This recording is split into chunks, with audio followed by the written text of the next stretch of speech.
안녕하세요. 오늘 저희가 함께 깊이 살펴볼 글은요, 인간 내면의 동물성이라는 발췌문입니다.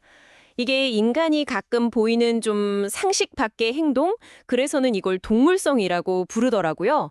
왜 이런 행동이 나타나는지, 인간성이 어떻게 무너지고 동물적인 모습에 가까워지는지, 그 원인과 결과를 한번 따라가 보려고 합니다. 네, 맞습니다. 이 글은 사실 상당히 단호할 시각을 보여줘요. 그러니까 통제되지 않은 어떤 감정이나 본능 같은 것들이죠.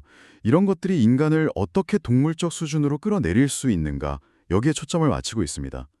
글에 나오는 여러 사례들, 그리고 그 밑에 깔린 어떤 의지력, 자제력의 중요성, 이런 메시지를 좀 중점적으로 보려고 해요. 네, 그럼 먼저 동물성이라는 개념, 이것부터 좀 짚어볼까요?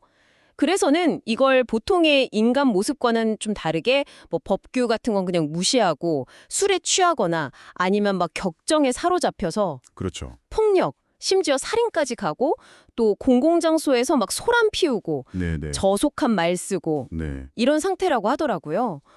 겉모습은 사람인데 속은 동물이 된 것 같다. 뭐 이런 느낌인 거죠. 맞아요. 근데 여기서 흥미로운 건 이 글이 단순히 그냥 저런 행동 나쁘다 이렇게 비난만 하는 게 아니라는 점이에요. 오히려 그런 사람들을 우리 사회의 어떤 어두운 내면을 보여주는 경고 사례처럼 다루고 있거든요. 단순히 그 행위 자체만이 아니라 그게 어떻게 인간의 도덕성을 망가뜨리는지, 또 통제되지 않은 욕망이 결국 어디까지 가는지 이걸 보여준다는 데 좀 주목하는 것 같아요. 심지어 술 취한 사람의 그 신체적인 고통 있잖아요. 뭐 엄청 피곤하다거나 두통, 갈증 같은 거요. 아, 네네. 이걸 불과 물이라는 원소의 불균형에 비유하기도 해요. 좀 독특하죠. 그래서 이걸 끄려고 반대되는 물에 대한 갈망, 즉 갈증을 느낀다는 식으로 설명을 해요. 이것도 결국엔 내적인 조화가 깨진 상태를 보여주려는 어떤 상징적인 장치겠죠. 와, 술 취한 상태를 그렇게까지 설명하다니 진짜 독특한 관점이네요. 그리고 이 글에서 제일 좀 충격적이면서도 핵심적인 예시가 그 질투심 때문에 여동생을 살해한 오빠 이야기잖아요. 네, 그렇죠. 부모님의 편애에서 시작된 그 질투심이 결국 이성을 마비시켜서 살인까지 갔다. 이건 명백히 동물적 본능이 이성을 이긴 결과다. 이렇게 딱 잘라 말하더라고요. 네, 맞아요. 글쓴이는 여기서 아주 명확하게 선을 긋습니다. 보통의 이성적인 사람이라면 그런 상황에서 뭐 이사를 가던가 결혼해서 독립하던가 이런 다른 방법을 찾았을 거라는 거죠. 그렇죠. 다른 해결책이 있었을 텐데. 네. 하지만 이 오빠는 가장 파괴적이고 돌이킬 수 없는 길, 그러니까 동물적인 충동에 그냥 굴복해버렸다는 거예요. 이 사례야말로 이 글 전체를 꿰뚫는 핵심 주장, 즉 본능이나 어떤 격한 감정이 이성과 의지를 그냥 압도해버리는 상태, 그게 바로 동물성이다. 이걸 아주 극명하게 보여주는 거죠. 그렇군요. 근데 이런 동물적인 상태라는 게 꼭 폭력적인 행동에만 해당되는 건 아니라고 하죠. 네, 맞아요. 그래서는 이걸 물질주의하고도 연결시키더라고요. 아, 물질주의요? 네.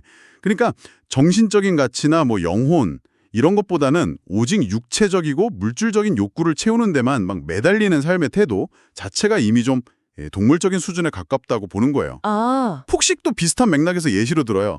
덜 폭력적이긴 하지만요. 폭식이요? 배부른데도 계속 먹는 거? 그렇죠. 배가 불러서 더 이상 먹을 필요가 없는데도 그냥 그 쾌락 때문에 계속 먹는 행위. 이것도 결국 이성적인 통제를 벗어난 어떻게 보면 동물적 습관에 가깝다고 보는 거죠. 듣고 보니까 진짜 강렬한 주장이네요. 그럼 이 글이 우리에게 던지는 메시지는 뭘까요?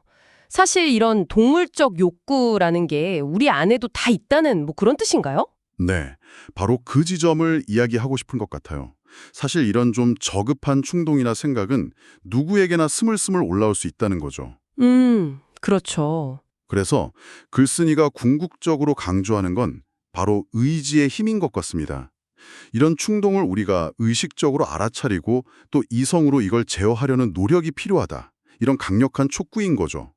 자기 성찰, 그리고 끊임없는 자기 통제가 중요하다는 걸 정말 강조해요. 네네. 그래서는 심지어 정신질환 시설에 있는 분들을 언급하면서 이성과 의지의 통제력을 완전히 잃어버리면 어떤 비극적인 결과가 오는지 보여주는 좀 극단적인 예시로 삼기도 하고요. 네, 오늘은 인간 내면의 동물성이라는 어떻게 보면 좀 도발적인 관점을 가진 글을 함께 살펴봤습니다.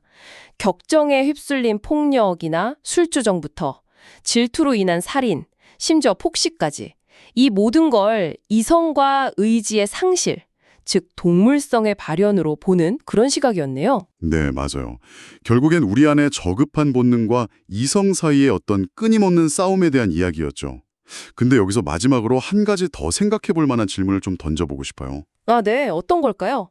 이 글은 굉장히 극단적이고 부정적인 행동들에 초점을 맞춰서 그걸 동물적이라고 규정하잖아요. 그렇죠. 그렇다면 인간에게 원래 있는 아주 자연스러운 감정이나 본능적인 욕구들 있잖아요. 예를 들면 뭐 사랑이라던가 아니면 분노 같은 아주 강렬한 감정들. 이런 것들과 이 글이 경계하는 순수한 동물성 사이의 관계는 그럼 대체 어디에 있는 걸까요? 아, 정말 어려운 질문이네요. 네. 이 글의 논리대로라면 혹시 강한 감정이나 본능을 표현하는 것 자체가 어쩌면 자칫 잘못하면 이 위험한 동물성으로 가는 길일 수도 있는 걸까요? 한 번쯤 곱씹어 볼 만한 질문인 것 같습니다.